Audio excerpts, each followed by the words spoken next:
Panginoon. God is good. And all the time.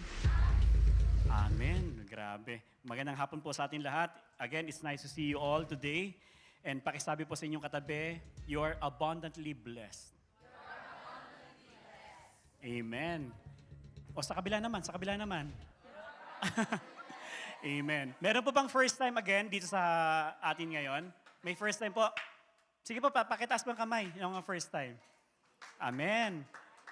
We hope you'll have a great time with us today. Palakpakan po natin si Lord. Amen. And welcome to Grace Life Community, your full grace church here in Dubai, United Arab Emirates. And tama po, sabi nating presider, we also have in London, United Kingdom. Amen. And we pray na magkakaroon din po tayo sa Australia soon. Amen. So may gagamitin po si Lord. Amen. Now, we will going to continue our theme for starting this month. Ito pong Rewind, a Timeless Grace Stories. Amen. Have you enjoyed last week? Yes. Amen. Alam niyo po, last week talagang feel ko pa po. Talagang hindi po ako masyadong makarelax eh. Kahit sa bahay kami, pinag-uusapan pa namin mag-asawa ni Pastora. Ito pong naging lesson natin last week, yung mahal ko o mahal ako. Nag-enjoy po ba kayo last week? Yes. Sure? Amen. Amen. Parang sabi, ano bang mga title dito sa church na to? Hindi godly, no? So, nakita po natin yung story, nalaman natin yung story ni Jacob, ni Leah, at ni Rachel. Amen? So, today, what we're going to study is another, wow effect na story sa Bible, at ang title ay The City of Refuge. The City of Refuge. Maybe some of you already heard me preach this before. Alam niyo po, sabi nga, repetition brings retention. And for you to really understand one topic is you need to repeat it at least 5 times. So ganun po, para yung brain talaga natin ay sumama sa ating sistema at talagang maintindihan natin. Kaya nga sinasabi natin sa mga bata na mag-aral ka, mag-review, para maintindihan natin. Di ba? Pag inulit-ulit yan, ay nag-retain po sa ating mind. So sa atin bilang ating spiritual life, dapat po ito ay magrema sa buhay natin. Hindi lang po ito head knowledge, ito po ay umugat sa ating buhay at ito po ay mamunga sa ating life. Amen. So City of Refuge tayo. Now, let's open this to the Lord by prayer. Hallelujah. Let's all pray. Father God, once again, we're so thankful and grateful for how you have gathered us. Salamat, Ama. Tunay na ang biyaya mo ay sapat sa aming buhay. Salamat, Lord, because you brought us in this place to be in the right place at the right time to hear the right message, which is your full grace. Salamat, Lord, for my loved ones and friends who are here. Alam ko, Lord God, na may magandang plano ka sa kanila. And Lord, again, salamat sa wisdom, knowledge, and understanding na meron po kami para ito po ay maintindihan namin at magawa po namin sa aming pang-araw-araw na buhay. Salamat, Lord, sa pagpapala, sa pagmamahal, even, Lord, sa mga kaibigan na meron po kami. Salamat, Lord God, sa mga pagpapala at mga pabor mo sa buhay po namin. We thank you, Father God, in Jesus' name, Amen. Palakpakan pa natin si Lord. Hallelujah. Okay, so today we're going to talk about a very scandalous message. Amen. Are you ready na kayo po ay ma-offend? Gusto ko pong i-offend kayo ngayong hapon. Amen. Actually po, ito pong lesson po natin ay na-preach ko na rin po ito very long time ago, like 3 years back. And I know that some of you ay maybe maalala niyo po ito. Okay? So we have this foundational verse. Ito po. Can we all read this foundational verse? 1, 2, 3, go. Thus God, determining to show more abundantly to the heirs of promise the immutability of His counsel, confirm it by an oath. So ibig sabihin po niyan, when you study that words, those scriptures, is that ang Diyos po ay nangangako siya sa sarili niya mismo. Amen. Ang pangako ng Diyos ay sa sarili niya, hindi pangako niya sa tao, sa inyo. Wow. Next. That by 2 immutable things in which it is impossible for God to lie. Do you agree with that? Amen. It is impossible for God to lie. We might have strong consolation who have fled for refuge to lay hold of the hope set before us. Now, i-bookmark niyo po muna sa mind niyo po yan. Mamaya babalikan po natin yan. especially ito pong fled for refuge. Amen? Okay. Now, next. This hope we have as an anchor of the soul, both sure and steadfast, and which enters the presence behind the veil, where the forerunner, sabihin niyo po, forerunner. Yan. Ibig sabihin ng forerunner, meaning may nauna na po sa atin. No? Forerunner has entered for us, even Jesus, having become high priest forever according to the order of Melchizedek. Now, before we go on, I want to tell you my story, okay? To make our topic more clearer. Amen? Yan po yung eskwelahan ko nung ako po ay elementary. Okay? Yan po ang pangalan po niyan is Imus Pilot Elementary School. Okay? Sa mababang paaralan ng Imus Pilot. Sino taga Cavite rito? Walang taga Cavite. Meron taga Cavite. Ayan, sa Imus po yan. Diyan po ako yan po yung school talaga namin. Okay? Now, alam naman ninyo, yung pastor po ninyo yung mabait. Alam niyo ba? Parang ayaw maniwala. Yung mga tawa niyo, parang pang-asar ah. Okay. Nung ako po ay grade 6, ako po ay naging part ng Boy Scout. Okay, Boy Scout. Now, dahil nga medyo, siyempre alam naman natin, mabait si pastor, mabait si Cheese, no? What I did was, ganyan po yan. Magkakaroon kami ng 7:30 a.m., magkakaroon po ng flag ceremony, pumipila po yung mga bata. Okay, pumipila po kami. What happened was, when I'm walking sa pathway, sa kabila pong side niyan, naglalakad ako sa pathway, dahil syempre, Boy Scout nga ako, di ba? May nakita akong malaking bato doon sa nilalakaran ko. Okay, may batong malaki. Sabi ko, grabe naman, ba't may bato rito? Itong bato na yan, baka makadisgrasya pa ng bata yan eh. Dahil, di ba, may naubo. Dahil syempre, yung mind ko, no, medyo umikot yung aking, hindi pa yung aking creativity. Sabi ko, hindi po pwede nakalagay lang yung bato dyan. Baka may mga tisod na bata, magkakaroon ng problema. So what I did was, kinuha ko yung bato, at eto na. Umiral na po yung pagka-creative ng mind ko. Okay? Imbis na kinuha ko yung bato, itatapon ko sa side, hindi ko ginawang ganon. Alam niyo yung discastro? Discastro. Yung pinuha ko ng bato, imbis na itapon ko lang sa gilid, ginawa ko discastro, ito na. Gusto niyo try? Magkuha ko, sabi ko. Nung pagbato ko, imbis na mabato ko dun sa tamang place, naunang lumipad yung bato. At yung bato, kita ko talaga. Yung tipak ng bato na malaki na galing sa semento, talagang at papunta dyan sa pila ng mga batang yan. Kita ko talaga yung bato, pumalo dun sa may bandang leeg ng bata, di sa side. Grade 4 yon. Ako grade 6 ng time na yon. Bagsak yung bata. Bigla akong natulala ako nung time na yun, kasi bata pa ako eh. Di ba yung tipong, kanina ako yung pinakamabuting bata, tapos ngayon parang, iniisip ko nung time na yun, tangengot. Ano may ginagawa ko sa buhay ko? Totoo, ano yung ginagawa ko? Ba't ginawa ko yun? Nagkagulo yung mga bata. Nagkagulo. Ha! Tapos sabi ng iba, siya. Wala akong magawa, kundi parang nasistatwa ako. Ha? By the time I knew it, dinala na ako sa principal's office. Hanggang nandun ako sa principal's office. Ngayon, inaantay yung magulang ng bata na dumating sa school. Yung bata dinala sa clinic. Nasa isip ko, sana hindi grabe yung nangyari.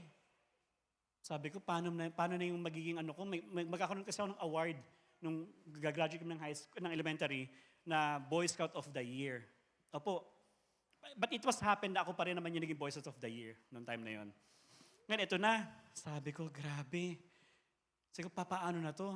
Baka ma-expel ako sa school. Kung ano yung naiisip ko eh. Dumating yung magulang. Ito, galit na galit.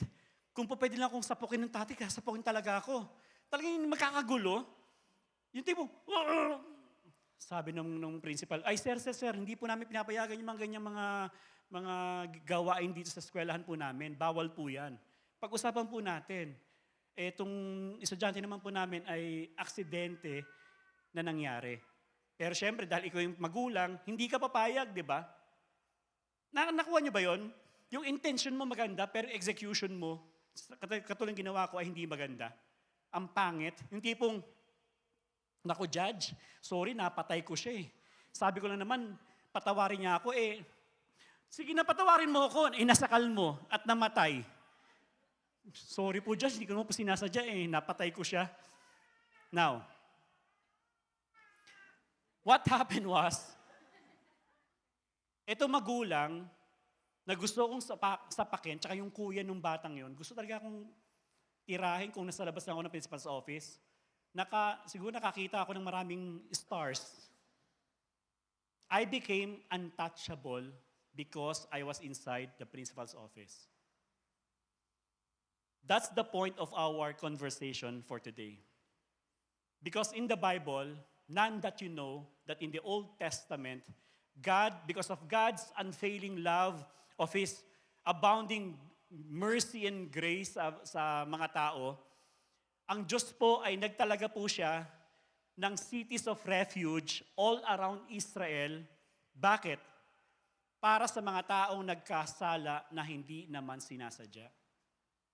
That's why they call it cities of refuge. Sabihin nyo nga po, unintentional sin. One more time, unintentional sin. Because God knows our hearts. God knows our instinct. Okay, let's be honest. Can you be honest for today? Kahit ngayon lang. Kapag may nakasakit sa inyo, di ba gusto nyo gumante? Pastor, Christian ako, nasa grace ako, hindi ako gaganti. Ang ginagawa mo, pinagpe-pray ko po, pastor. Anong pray mo? Sana, pastor, kunin na siya ni Lord. Sana, pastor, talagang, pastor, pwede bang mag-pray, Lord? Lord, bigyan mo naman siya ng blessing, Lord. Ba? Bigyan mo siya ng blessing, yung tipong bagsak mo ng blessing talaga, Lord, na ikamatay niya yung blessing. Ganon din po yun, pareho din po yun, mga kaibigan. Diba? Because ultimately, God understands us. When somebody hurts us, we want revenge. Alam ni Lord. Now, ang problem po dito is papaano po yung aksidente na hindi mo naman sinasadya. For me, was I guilty doon sa nagawa ko, doon sa bata? Sino ba mga abogado rito? Guilty po ba ako doon o hindi? Okay. May papalabas po ako na video. Tingnan niyo po kung guilty po itong taong ito. Ready na po yung music?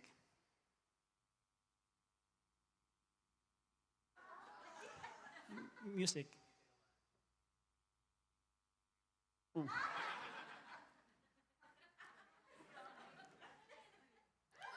Wala music?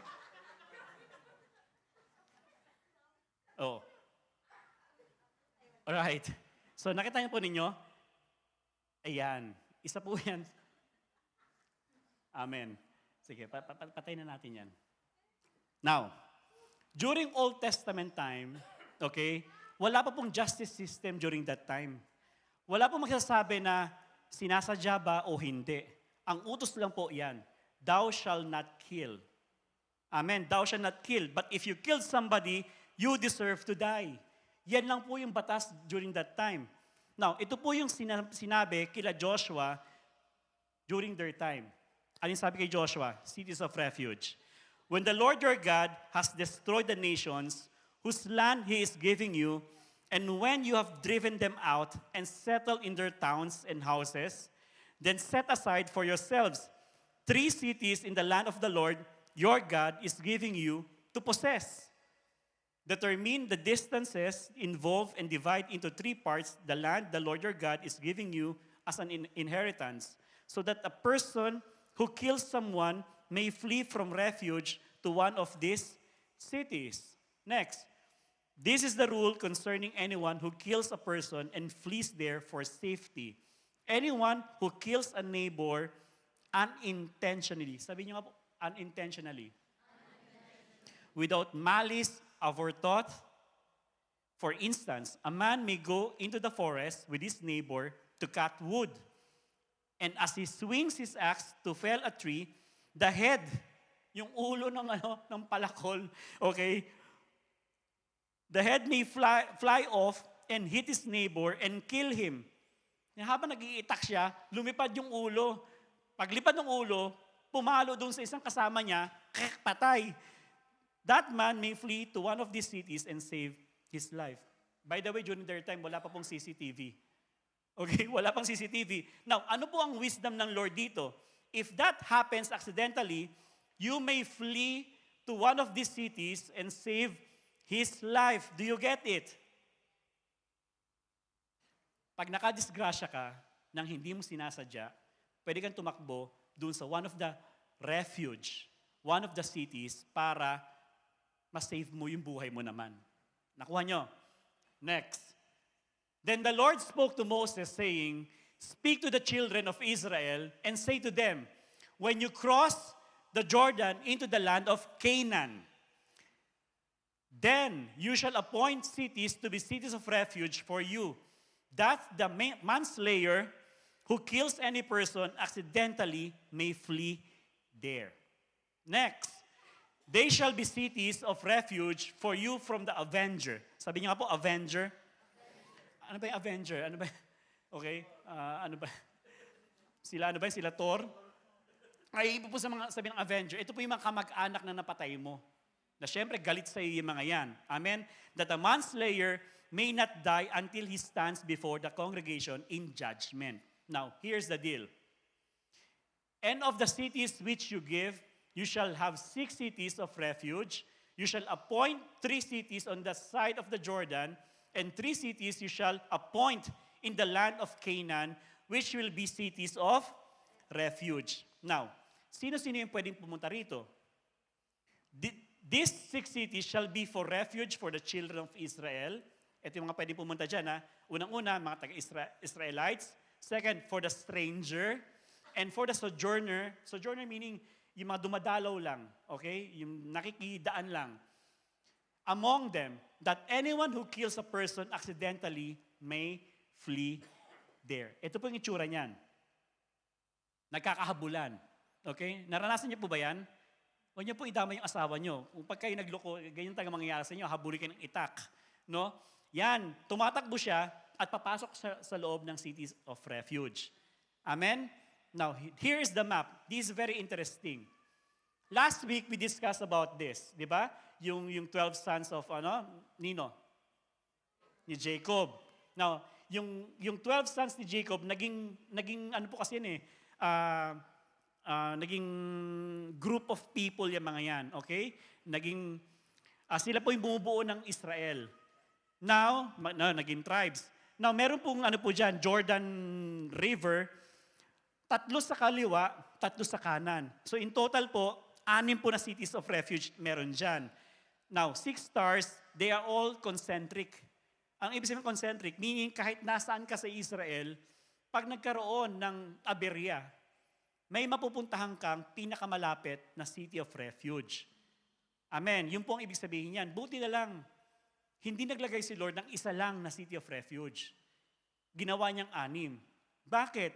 Kasi po, with God's wisdom and knowledge, paano kung isa lang ang nilagay niya? Kunyari, nandun lang sa may Naphtali, sa pinaka-north.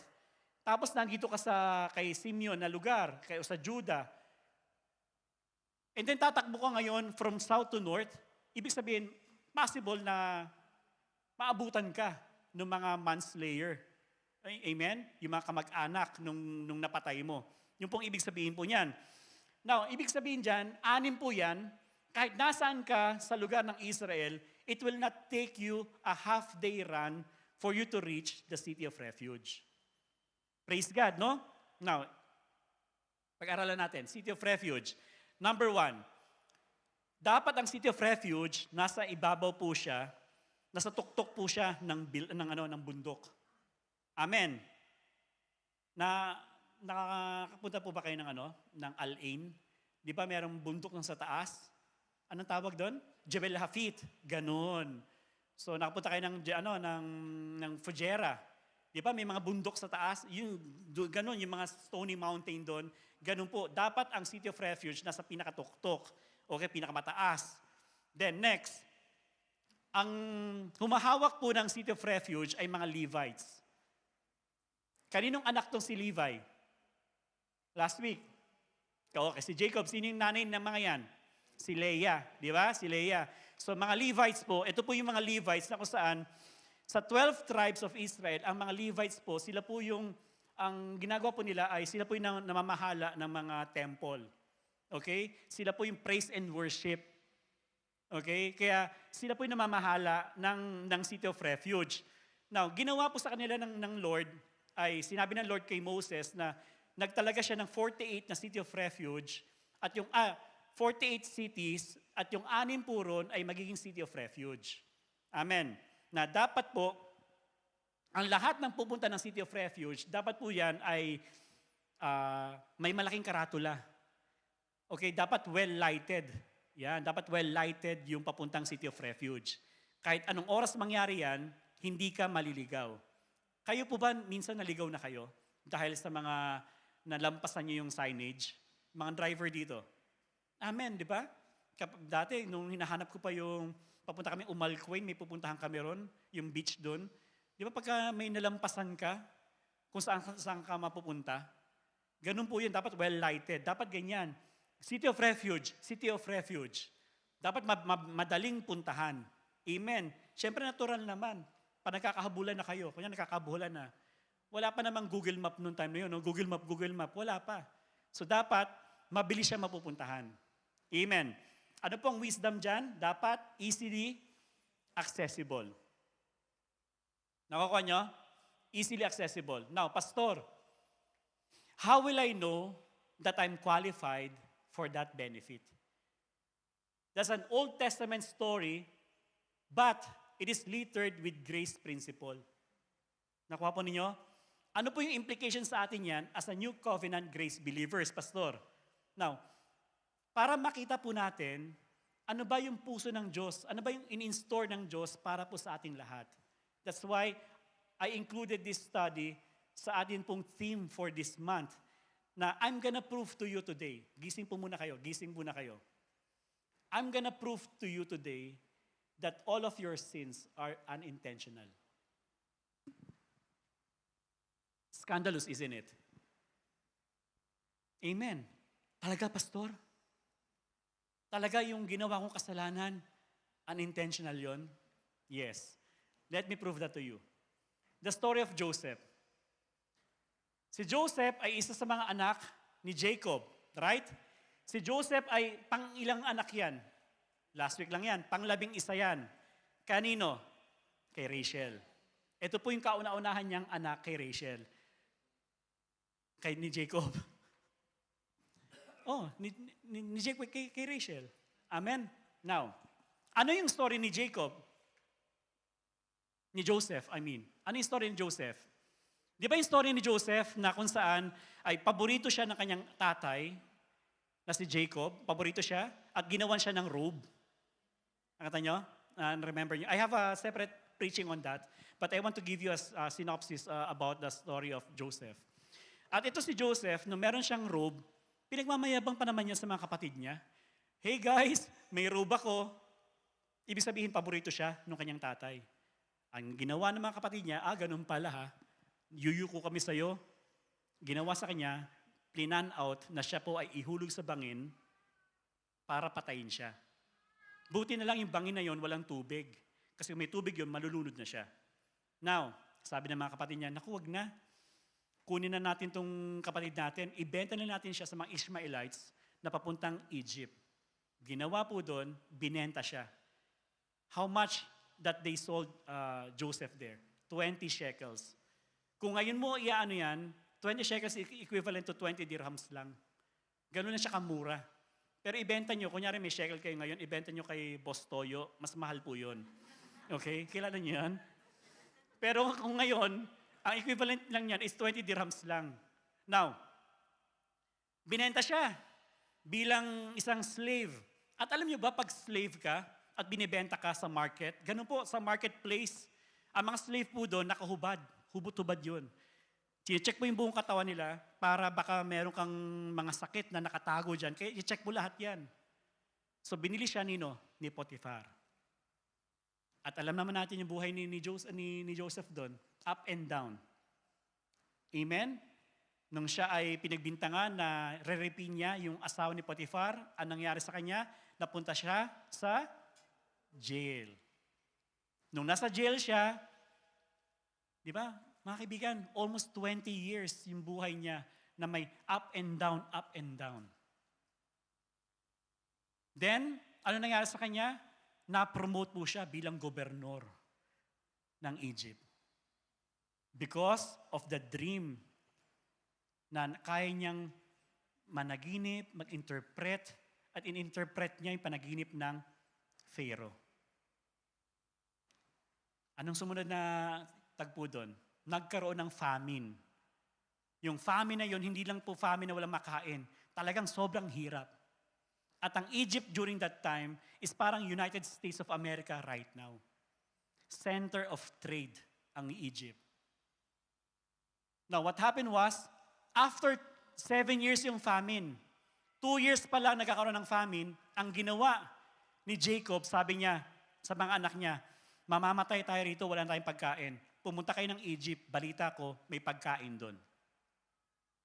Inutusan niya yung kanyang mga anak, pumunta sila sa Egypt. Hindi kasama si Benjamin.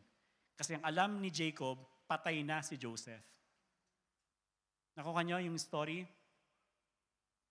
Nung pumunta yung magkakapatid na 10 doon sa Egypt para bumili ng grains. Nakuha niyo? Sino yung namamahala sa Egypt that time? Si Joseph. Si Joseph, nakilala niya yung mga kapatid niya. Isipin niyo mga kaibigan, ang daming hapdi at kirot na dinulot ng mga magkakapatid ito kay Joseph. Then, ano nangyari doon? Nagpakilala na si Joseph sa kanyang mga kapatid. Ako yung kapatid nyo na binenta ninyo, na gusto nyong patayin. Di ba? Ganun ang Alam niyo po, isa po iyan sa mga dramatic na story sa Bible. Yung life ni Joseph. Nag-iyakan sila. Napanood niyo yung film na yan? Nag-iyakan sila. Then sabi ni Joseph, then Joseph said to his brothers, come close to me. When they had done so, he said, I am your brother Joseph, the one you sold into Egypt. Grabe, no? Nagpakilala siya sa mga kapatid niya na ako yung kapatid ninyo na binenta ninyo. Kung sa inyo po nangyari yan, siguro kagulo na, no? Aba, itong mga to, ikaw yung ruler. Ikaw yung governor ng Ehipto during that time. Ikaw yung nagmamanage ng mga pagkain, ng mga bibili. Mga kaibigan, sabi niya, and now, do not be distressed and do not be angry with yourselves for selling me here. Why? Because it was to save lives that God sent me ahead of you. Napakabuting bata naman na to. Grabe, bait ng taong to. By the way, si Joseph po is the closest shadow of Jesus Christ. Sabi niyo, for 2 years, now there has been famine in the land. And for the next 5 years, there will be no plowing and reaping. Can you read yung verse 7? 1, 2, 3, go. But God sent me ahead of you to preserve for you a remnant on earth and to save your lives by a great deliverance. Nababasa niyo ba? So then, it was not you who sent me here, but God. Wow! Hindi kayo. Kahit binenta niyo ako, kahit gusto niyo akong patayin, binenta niyo ako, hindi pa rin kayo, but God. He made me father to Pharaoh, Lord of his entire household, and ruler of all Egypt. Listen, sinong kaya magsalita niyan? In spite of the problems, heartaches, and pains, You will end up saying na ano, hindi nyo kasalanan yan. Okay lang yan. Church, for many of us right now, we experience pain. Hindi lang basta pain, deep pain. May nanakit sa atin. May nag-slander ng pangalan mo. May yumurak sa iyong pagkatao. Wow, grabe. But towards at the end of the day, sasabihin mo pa rin, hindi mo kasalanan yan. Wow, grabe, di ba? Listen to me, church. Whoever hurt you today, sino man yung mga nanakit sa inyo, gaano man katindihan, gaano man kahapdian, listen to me. God has a better plan for you. Amen po ba? Amen. Church, listen to that. You may feel lost and alone, but God knows exactly where you are right now. And He has a good plan for your life. May magandang plano si Lord sa buhay natin lahat. Do you believe that? Amen. God has a right plan for your life. Manalangin ka, kapatid. Pray to see Him in your heart, to light your way in your life to go through His right plan. Ipag-pray natin sa Panginoon, ano ba yung gusto ng plano niya para sa buhay natin, para sa mag-anak natin. Church, ang hirap po ng buhay na palaging may sinisisi. Amen po ba? Amen. Diba? Kapatid, kaya ko ginagawa to para makapaghiganti ako. Wow! Di ba may English nga dyan? On the bullet day, I will giant you. On the bullet day, I will giant you. Balang araw, maghihiganti ako. Nakuha nyo? Anong life mission nyo? Bukas luluhod ng mga tala? Ganun pa rin ba tayo? Or ang life mission natin right now, na okay, kahit sino yung mga gumawa sa akin ng mga kawalang hiyaan, I will forgive them. I will forgive them because God allowed it. God allowed those problems. Para ano? Para mag-shine ka. Para mag-shine tayo. Who you are today. What you are today. Amen. Because at the end of the day, God's grace carry you through. Amen po ba? Are you happy with that? Mga kapatid, ang hirap ng buhay na palagi may sinisisi. Pastor, kaya naman ako ganito eh. Kaya ako ganito mag-isip kasi hindi man ako napag-aral ng maayos. Hindi masustansya yung mga kinakain ko ng bata ako. Pastor, ayoko magtiwala na ngayon. May trust issue ako sa mga pastor. Kasi dati kong pastor, di ba, niloko lang kami. Pastor, kaya ako ganito. Kulang ako sa atensyon. Mga kapatid, tigilan na po natin yan. Tama na po yan. Amen po ba? Because church, whatever worst na kaya mangyari sa buhay mo, ang legacy natin, ano?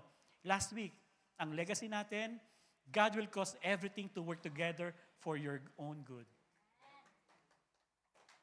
Hindi lang mga magaganda, kahit yung mga pangit, mga hindi magagandang nangyayari sa buhay natin, kayang gawin ng Panginoon yan na maging maganda. Di ba? Ang sabi po natin, pag hindi pa happy, hindi pa ending. Sabi pa, sinong sabi noon na gusto ko happy ka? Hindi, si Lord ang may gusto noon, na happy tayo. Mga kaibigan, lahat-lahat, even po yung mga palpak na mga decisions po natin, God will cause everything to work together for your own good. Are you happy to know that? Amen. Ganyan po kalala ang biyaya ng Diyos. Look at that.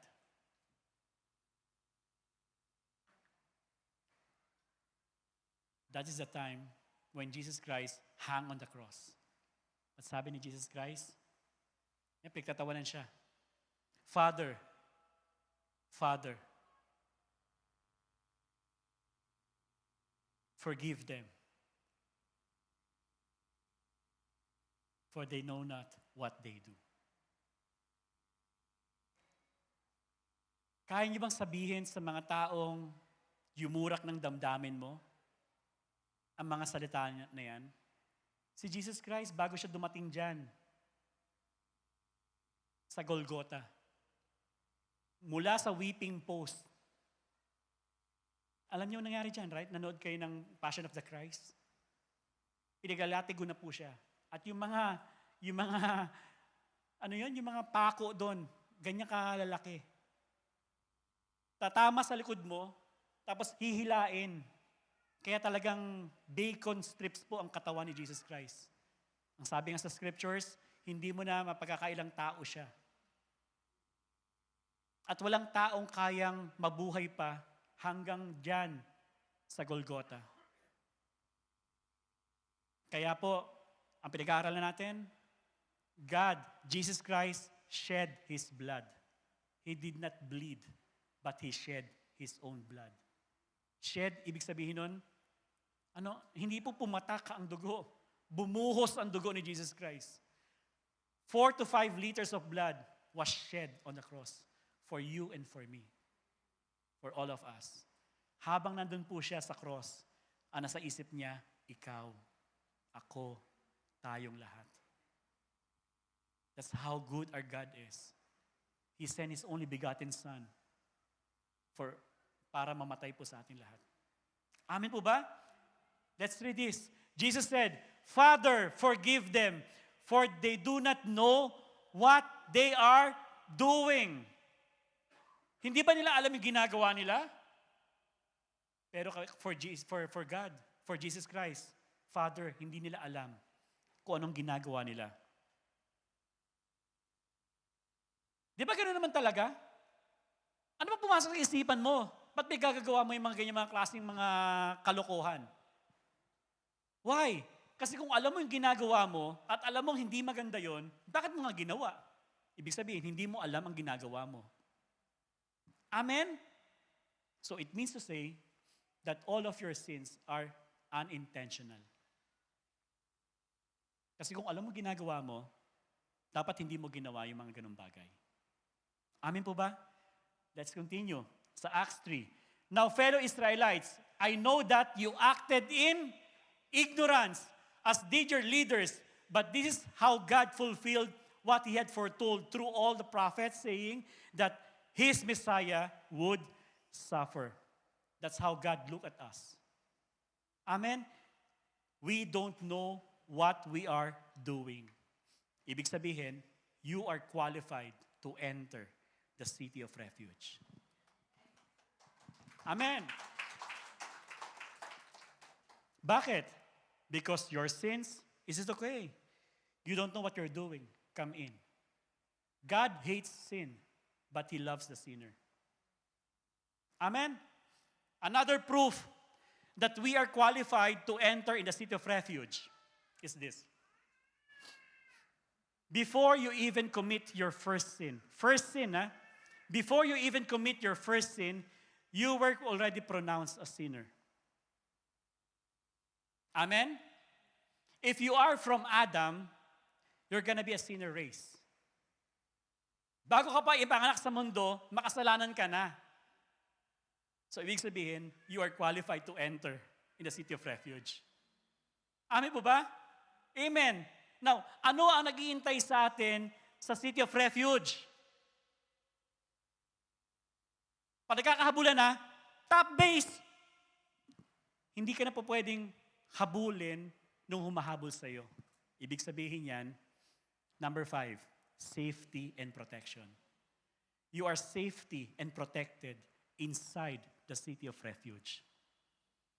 Para saan? Para kanino? From the avenger. Yung mga kamag-anak na papatay sa'yo. Amin po ba? Mga kaibigan, mga magulang at mga minamahal, yung mga bagay na hindi mo kayang ipagtanggol sa sarili mo, God did for you by setting up city of refuge. Palakpakan natin si Lord. Everybody be honest. Di ba ang sarap nun? Kanina lang patay ka na eh. Papatayin ka na eh. Tapos bilang naligtas ka. Kamatayang sigurado sa iyo yun. Napatay mo yung tatay ko, ay nako, magtago ka na. Pero hindi. nakapunta ka sa City of Refuge. Church, look at that. God always gives us unexpected blessings. Nangyari ba sa inyo yan? Yung tipong walang-wala ka na, tapos biglang may darating na blessing? Yung tipong talagang zero budget ka na, tapos may magbibigay na blessing? Yung tipong, paano ba to? Parang wala na akong pamasahe, papuntang trabaho. Tapos yung pala, may nakita kang Knoll card, may laman. Di ba po? Mga kaibigan, there's a lot of things, mga unexpected blessings na binibigay sa inyo ng Diyos. Araw-araw ng buhay natin. Church, inside the City of Refuge, you are safe and we are protected. Ano pang ibig sabihin nun? You are inside the principal's office. Katulad ko kanina, yung tatay, hindi ako masaktan. Sir, huwag niyo po gagawin yan. Hindi po namin pinapayagan yan na manakit kayo ng bata. Because I am inside the principal's office. Number 6, maraming kwarto sa loob ng City of Refuge. Study shows that inside the City of Refuge, para po siyang motel na marami pong room para hindi daw po magkulang ang mga kwarto para sa mga taong aksidente nakapatay. At ano pa, ito pinakagusto nyo, number 7. Alam niyo po kung pinakagusto nyo, number 7? Buffet of food. Amen! Now, here's the deal. Sabi ng Lord sa mga Israelita, ang kinakain po nila dyan, yung pagkain ng mga Levites. At ang kinakain ng mga Levites dyan ay mga tupa, mga lamb. Sino dito mahilig kumain ng lamb? Di ba medyo mahal yun? Kumpara sa mga chicken mandi, sa mga, di ba, mga fish mandi, ang lamb mas mahal. Here's the deal. Ang kinakain po sa loob ng City of Refuge, kung ano yung kinakain ng mga Levites. Ganyan.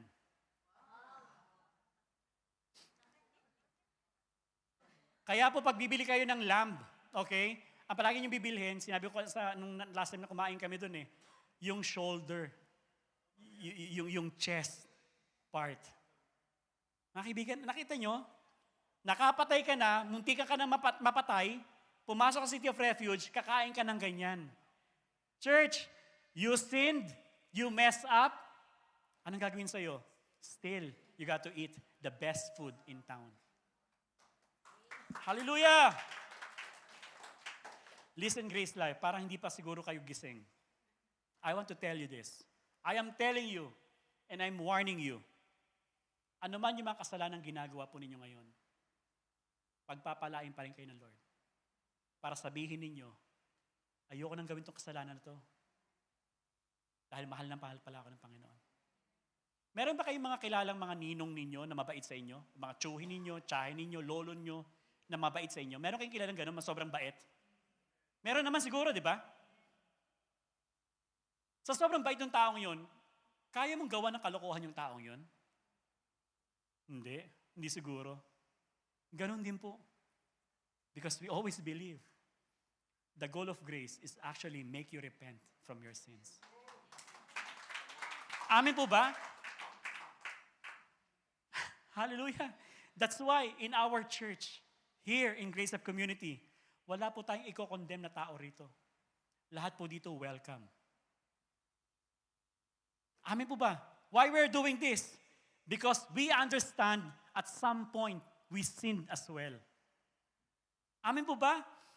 But if you are in Christ, you are protected from condemnation. No one will condemn here. Imagine kanina patay ka na eh. Di ba? Ngayon, you got to eat the best food in town. Church, I always believe this. God's goodness will always lead us to repentance.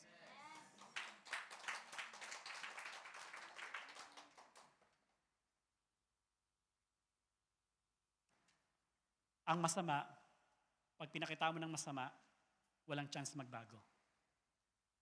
Pero ang masama, pakitaan mo ng kabutihan, may chance magbago. Hallelujah! Amen po ba? Amen! Man, whatever you're doing right now, whatever you're sinning right now, God will always direct you to the city of refuge. Why? Because you don't have power over your sins. Christ has. Si Jesus lang ang may power na baguhin ka. Hindi mo kayang baguhin ang sarili mo. Sa biyaya lang ng Diyos. For you to understand this, makita mo muna na mabuti ang Diyos sa'yo. At doon ka mababago. Church, the Bible said, for sin shall not have dominion over you.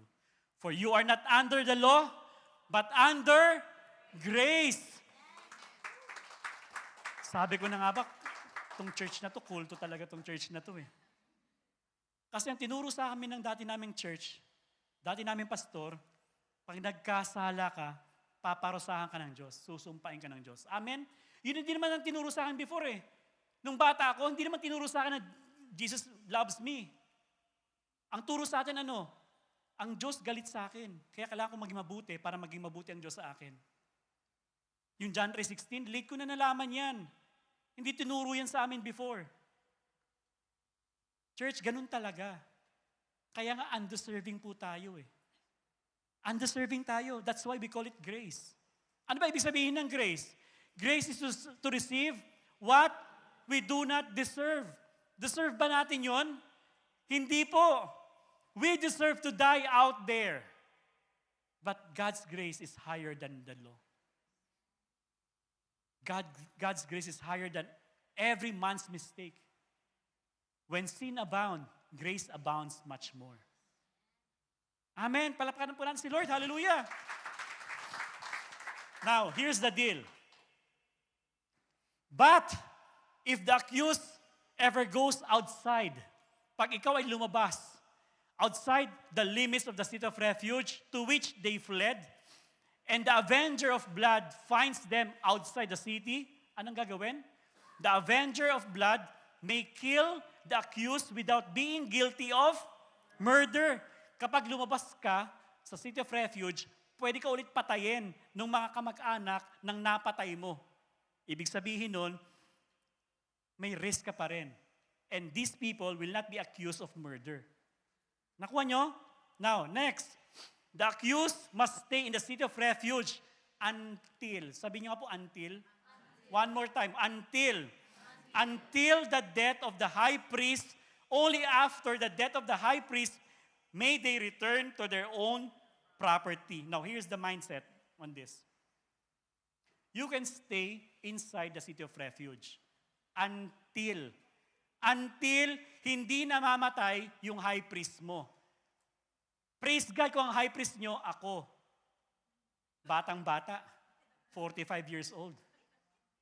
Paano kung ang high priest mo, 80 years old na? 90 years old na, 100 years old na? Ang assumption kasi dito, bayad na lahat yung kasalanan mo. Amen. However, posible pa rin yung mga kamag-anak ng napatay mo, hindi ka papatawarin. Nakukuha ninyo? Now, papaano pag namatay yung high priest mo? Pag namatay yung high priest mo, papauwiin ka na kung saan ka nang galing. Saan ka sa Pilipinas? Taguig, balik ka sa Taguig. Ikaw, Davao, balik ka sa Davao. Ikaw, bro, saan ka? Subic, balik ka sa Subic.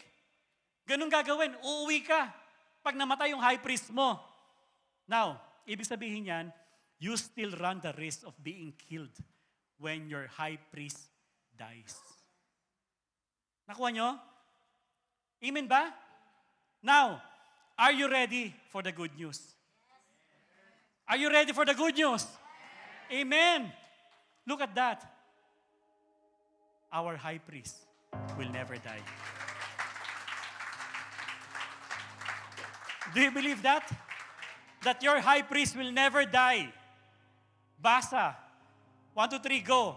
But he became a priest with an oath, which God said to him, the Lord has sworn and will not change his mind. You are a priest forever. Because of this oath, Jesus has become the guarantor of the better covenant. Wow! Your high priest will never ever die. Next, now there have been many of those priests since death prevented them from continuing in office. But because Jesus lives forever, He has a permanent priesthood. What do you mean by permanent? It's already fixed. Permanent na yan. Tap the person next to you, sa baga niya. Sabihin mo, you are blessed. You are blessed permanently. Sabihin mo. Pero pastor, ang dami pa rin hindi magaganda nangyayari sa buhay ko ngayon, pastor. Bro, sis, hindi mo lang alam yung pinagdadaanan ko ngayon. I'm in deep trouble right now. Laksan mo yung tapik, bilis, isa pa.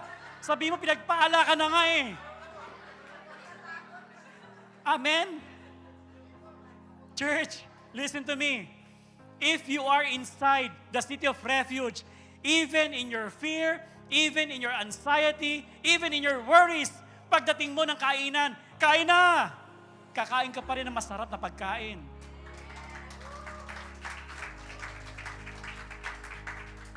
Kapag mga magulang dito, sino mga magulang dito? Mga magugulang.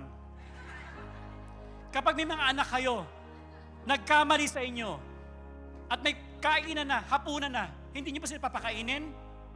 Hindi. Kung anong pagkain niyo, pagkain din ng mga anak niyo. Ganon ang kayang gawin ng Diyos. Kung tayo nga ganon ginagawa natin, ano pa ang Diyos na mahal tayo? Church, believe me on this. Amen? Don't just agree on what I said. Believe it in your heart. Believe it in your heart. I want to persuade you that you should believe God all the more. Kung kaya mong paniwalaan yung sinasabi ng katabi mo, mas dapat mong paniwalaan ang sinasabi ng Diyos sa buhay mo. Mga kaibigan,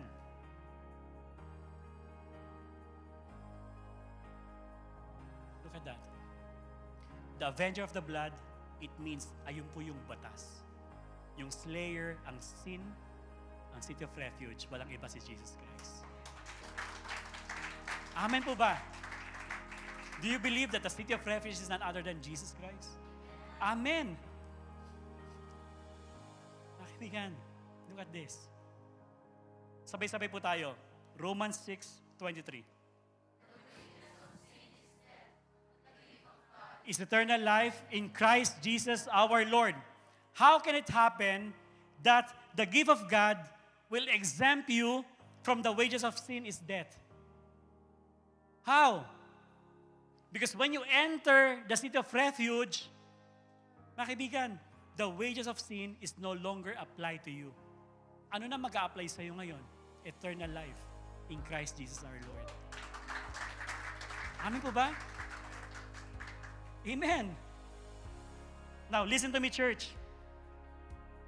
Listen to me. You can be in the perimeter of the city of refuge, but not actually inside.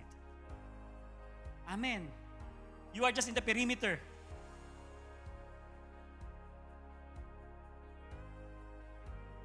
Are you born again? Ayoko, huwag mong tawagin born again. I hate that kind of words. But if you really know what is the real meaning of born again, gugustuhin mong ma-born again. Amen ba? Amen.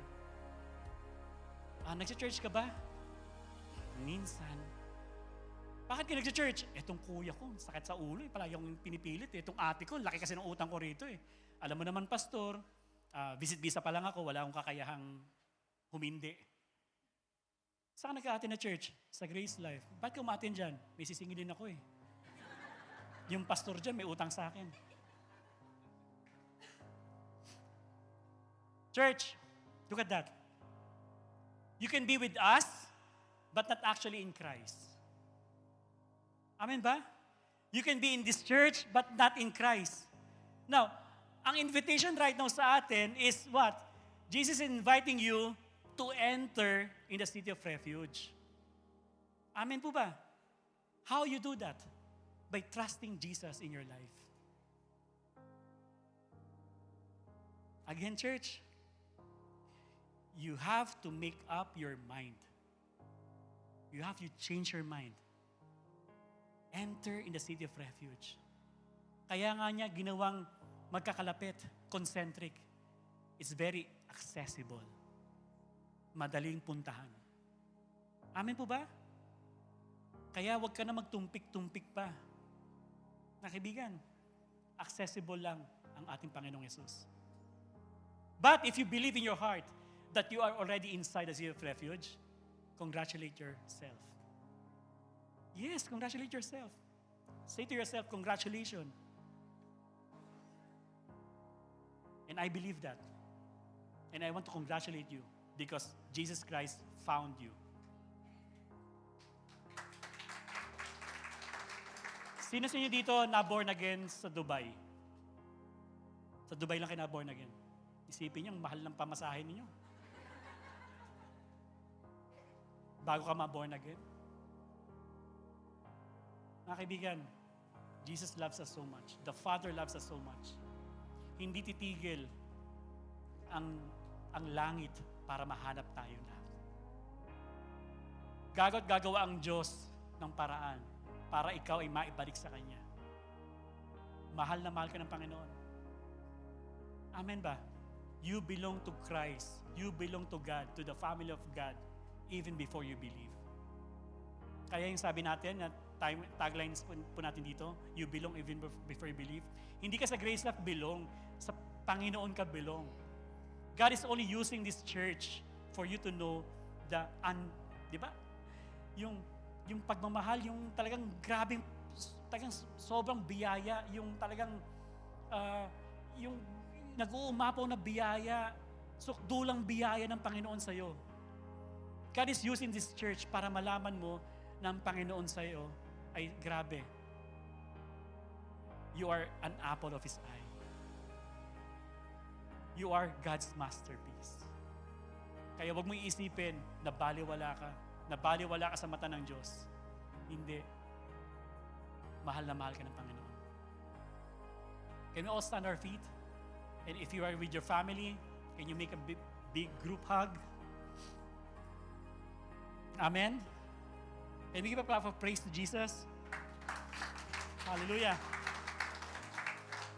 Amen. The city of refuge. Can we all bow down our heads and let's close this in prayer? Father, we just want to say thank you, Lord. Thank you so much, Father, that again you remind us, Lord, that you are a great restorer. Through our ugliness, through our dirt, Panginoon, you can turn everything for good. Thank you so much, Father, for the city of refuge, which is Jesus Christ. You make everything beautiful out of our mess, Father God. Maraming salamat po, Ama, for being our God, our Father who loved us so much, for being gracious in every way. Salamat, Lord, because kung ano man ang sabihin sa amin ng mga tao, that we are good for nothing, walang mangyayaring maganda sa buhay namin, maraming salamat, Lord, because Jesus Christ already reversed all these curses. Right now, Father, I speak healing. I speak abundance.